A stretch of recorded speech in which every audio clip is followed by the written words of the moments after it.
পরীক্ষায় no tension, no হয়রানি, all is well with ছায়া প্রকাশনী। ছায়া প্রকাশনী। আমি দেব তোমায় নোবেল সাউথ সিটি থেকে কিনে। I am full of surprises all the time. I am full of surprises all the time. হ্যাঁ, তিনি স্বস্তিকা, তিনি সারপ্রাইজ এলিমেন্ট। দর্শককে আরও একবার সারপ্রাইজ করতে আসছেন মিসেস মুখার্জি হয়ে। ছবির নাম the lovely Mrs Mukherjee. 15 March থেকে দেখা যাবে জি5 অরিজিনালসে।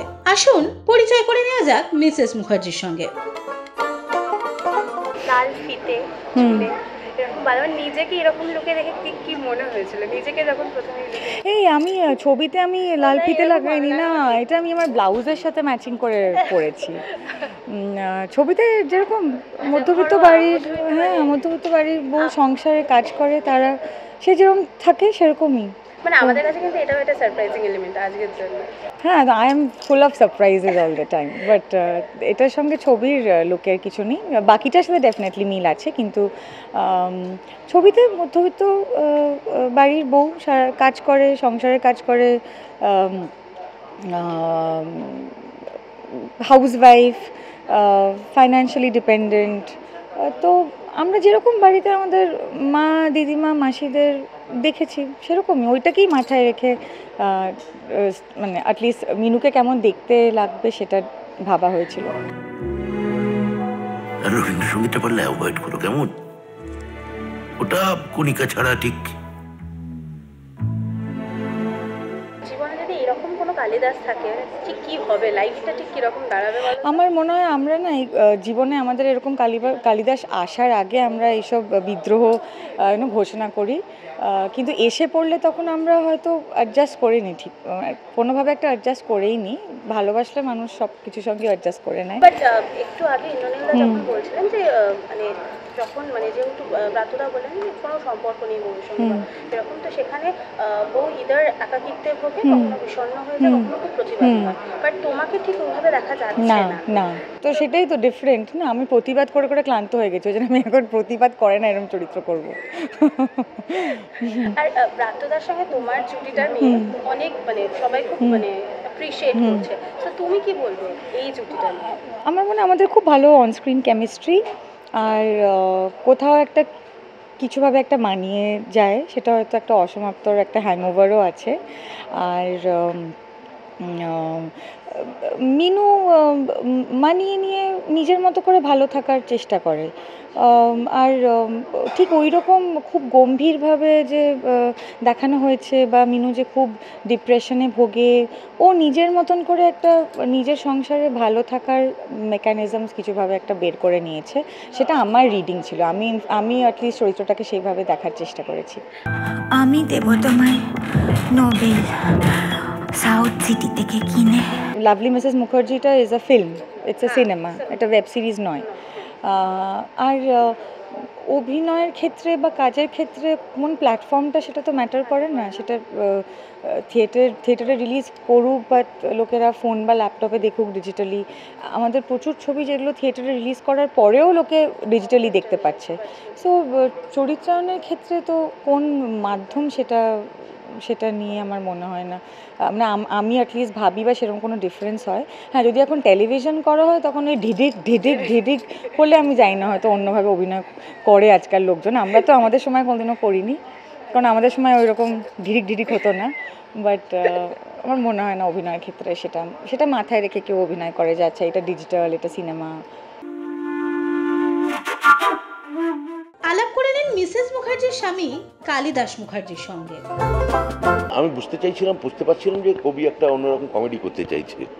এবার আমার মনে হচ্ছিল যে আমি লাস্ট একটা কমেডি করেছি বরদাচরণ, মানে মনোজদের অদ্ভুত বাড়ি। তো কমেডি ইনফ্যাক্ট পাঠ করতে আমার ভালো লাগে, তবে অন্য কমেডির সঙ্গে এই কমেডি পার্থক্য হচ্ছে এটা অনেক বেশি সাটল। এই পার্টটা কালিদাস মানে সে সাহিত্য নিয়ে পড়েছে, উল্টোপাল্টা খায়, অদ্ভুত টাইপ একটু মানে আমি তো কবিকে বলেছিলাম ডিরেক্টরকে যে আমার ক্যারেক্টারটাকে পাগল মনে হচ্ছে। হ্যাঁ, যে সেটা কাব্য লেখে, শূর্পণখা বধ কাব্য দুনিয়ার চামচেদের এনে শোনায় এবং ভাবে যে ওটা লিখে নোবেল পাবে, ঠিক আছে। এবং ও যখন প্রায় মরণাপন্ন তখনও বউকে রেডি করে যে আমি কীভাবে অ্যাকসেপ্টেন্স লেটার লিখতে হবে, কীভাবে ওখানে গিয়ে বক্তৃতা দিতে হবে। হ্যাঁ, এই সবই ও এটার মধ্যে থাকে।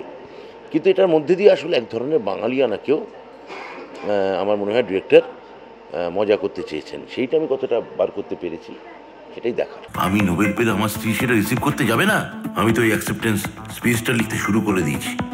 ও ঠিক কতটা লাভলি ছিল সেটা আমাকে যদি একটু জানাতে। বউয়ের সঙ্গে তো এখানে সম্পর্কই নেই, মানে বউর সঙ্গে সম্পর্কটা একেবারেই শীতল শিথিল, মানে লাভলি হওয়ার কোনো প্রশ্নই নেই। হ্যাঁ হ্যাঁ, পুরো পুরো লোকসানলি। হ্যাঁ, স্বস্তিকাদের সঙ্গে মানে এই যে জুটিটা নিয়ে কথা হচ্ছে, তো তুমি কি বলবে তোমাদের এই জুটি নিয়ে স্বস্তিকা না, অসমাপ্তে কাজ করে আমার তো খুবই ভালো লেগেছিল।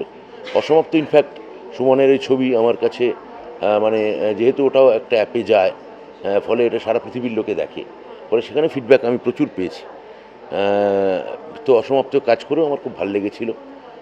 স্বস্তিকার সবথেকে বড় বৈশিষ্ট্য হচ্ছে এই, যখন শর্ট দিচ্ছি তখন বোঝা যায় না কীরকম করছে, পরে ডাবিংয়ে গিয়ে বুঝতে পারি যে ওইখানেও এমন একটা কাজ করে দিয়েছে যেটা খুব অভ্যর্থ নিখুঁত। ও খুব মানে যাকে বলে স্বভাববাদী পারফেক্ট অভিনেত্রী, মানে যেটা যেটা ঠিক দরকার ঠিক সেইটাই করে, তার থেকে অ্যাকচুয়াল কম বা বেশি করে না। আরে কাঁদছো কেন মিনু, কি হলো?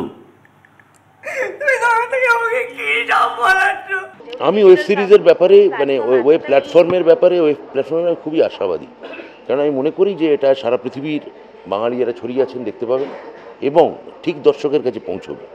মানে সিনেমা যে দর্শকের কাছে যেতে চাইছে, যেটা এই দূরদর্শনের ধারাবাহিক বা এই শপিং মল অধ্যুষিত যে এক ধরনের হোর্ডিং ভিত্তিক বাংলা ছবি, হ্যাঁ, এই হোর্ডিং ভিত্তিক বাংলা ছবি বা মানে কি বলবো, পারিবারিক মূল্যবোধের যে আধুনিক ভার্সানের যে ছবিগুলো, শপিং মল ভার্সান যে ছবিগুলো হচ্ছে, সেইগুলোর বাইরে অন্য ছবিগুলো আমার মনে হয় এই ওয়েব প্ল্যাটফর্মের মাধ্যমে জায়গা পাবে। ধ্বংস দেখি কাংস কণ্ঠে আসিবে নারী। কি মিনু, তুমি বিয়ার খাচ্ছ? কথা বলে নেওয়া যাক মিসেস মুখার্জিকে সামনে আনার আসল কারিগরটির সঙ্গে। সো ব্ল্যাক কমেডি করার ভাবনাটা কোথা থেকে? ধরাটা মুশকিল হয় এটা আমি মানি না। তার কারণ হচ্ছে আমরা তো নিজের জীবনেও প্রচুর ফাজলামি করি, হ্যাঁ, প্রচুর ব্যাকা কথা বলি, প্রচুর ব্যাকা রসিকতা করি, তো সেটা তো ধরতে আমাদের অসুবিধা হয় না। সামহাউ এই ঘটনাটা বাংলা সাহিত্যে আছে। আপনি পরশুরামে দেখবেন, ত্রৈলোক্যনাথে দেখবেন আছে, হ্যাঁ, এমনকি সুকুমার রায়ের বেশ কিছু লেখার মধ্যে এই ধরনের মানে ব্যাকা কথা আছে। কিন্তু ব্যাকা কথাটা ছবিতে কম আছে। ছবিতে জেনারেলি যেটা হয় নির্মল হাসির ছবি হয়, মানে হ্যাপি কমেডি হয়।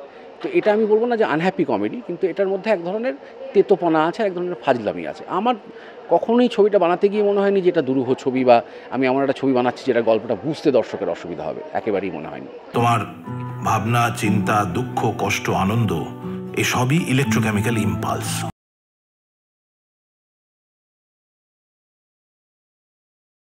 একাকিত্ব থেকেও তার মানে একাকিত্ব তো একটা আছে, সেটা তো সবাই একটা অর্থে একা, সেটার থেকেও বড় কথা হচ্ছে সে একটা অদ্ভুত একটা বিয়ের মধ্যে পড়ে এবার সেই বিয়েটাকে সে ডিল করে কিভাবে।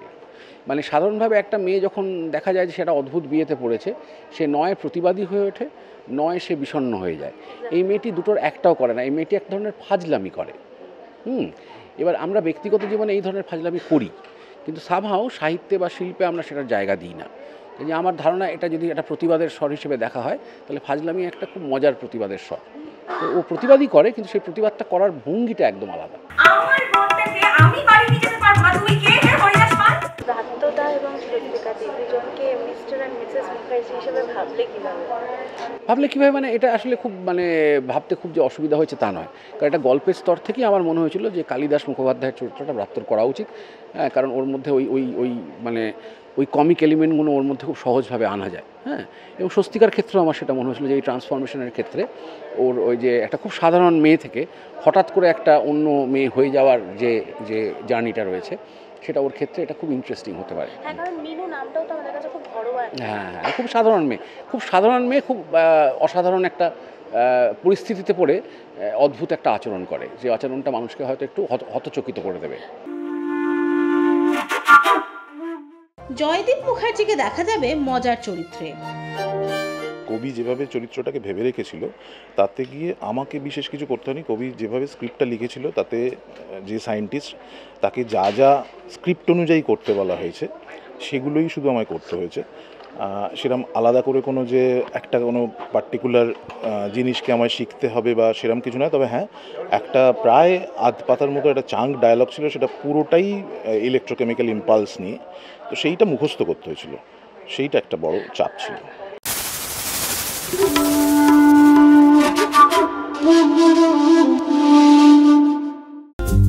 টলিপাড়ার লেটেস্ট নিউজ আর এক্সক্লুসিভ ভিডিওর সঙ্গে আপডেট থাকতে এখনই সাবস্ক্রাইব করুন আমাদের ইউটিউব চ্যানেল। বেল আইকনে ক্লিক করতে ভুলবেন না যেন।